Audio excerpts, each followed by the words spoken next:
भारत के संविधान की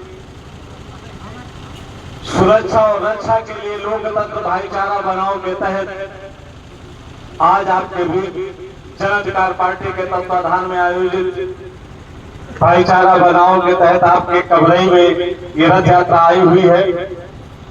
इसलिए आप सभी लोग अपने वोट की ताकत को समझिए। सरकार सब कुछ करती है, सरकार आपके वोट से बनती है। जिसकी जितनी संख्या भारी उसकी उतनी हिस्सेदारी, गरीब हो या हो धनवान, सबको शिक्षा एक समान।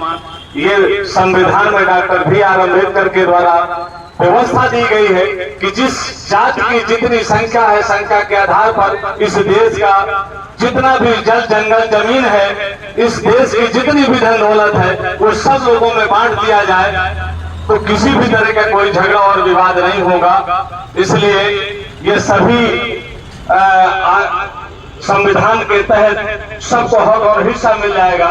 वरना जो इस वर्तमान में देश है, इस वर्तमान में जो सरकार है, ये सरकार हम सब लोगों को गुलामी की तरफ लिए जा रही है। पीडीए के पिछड़ा दलित अल्पसंख्यक समाज के लोगों का वोट देने का हक और अधिकार खत्म कर देगी। और अगर वोट देने का अधिकार खत्म हो गया तो संविधान की सारी चीजें खत्म हो जाएंगी। और अगर संविधान की सारी चीजें खत्म हो जाएंगी तो जानते हैं क्या होगा?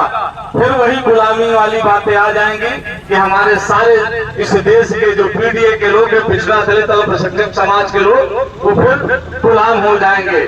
इसलिए मैं आप लोगों से ये अनुरोध और निवेदन करने आया हूं कि आप अपने वोट की कीमत को समझिए और अपने वोट का सौदा ना तो 1000, 2000, 5000 के नोट में करिए, ना एक बोतल दारू और मुर्गे में करिए, ना साड़ी और ब्लाउज में करिए। आप अपनी इस वोट की ताकत को समझिए। इस वोट से राजा बनता है और राजा में भगवान की जैसे ताकत होती है। राजा भगवान तो नहीं होता, लेकिन भगवान से कम भी नहीं होता।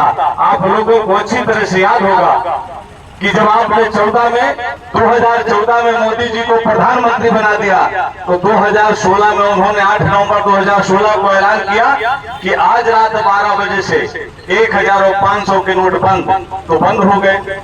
अब अगर आप उन नोटों को चलाना चाहें, तमाम ऐसे हमारे व्यापारी भाई हैं, किसान लोग हैं, जिनके घरों में कहीं न कहीं वो पैसे रखे हो सकते हैं। तमाम हमारे जो विद्यार्थी भाई हैं, उनके कापियों किताबों में दबे हों और मान लो उस समय वो नहीं चला पाए, आज उनको चलाना चाहे तो चलेंगे।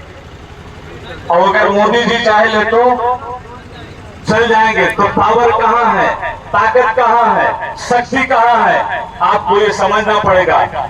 जिसको भी वोट देकर के राजा बना देंगे, ये पावर, ये शक्ति, ये ताकत उसी व्यक्ति में आ जाएगी। इसलिए आप अपने वोट की ताकत को समझिए और अपना राजा चुनिए। जब हमको पता है कि वोट से ही राजा बनना है तो हम दूसरे को वोट देकर के राजा क्यों बनाएं? हम अपने लोगों को वोट देकर के राजा बनाएं।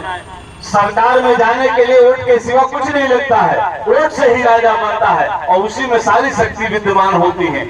इन्हीं चंद शब्दों के साथ मैं अपनी बात को विराम देता हूं। बहुत बहुत धन्यवाद। जय हिंद, जय जनता पार्टी। धन्यवाद।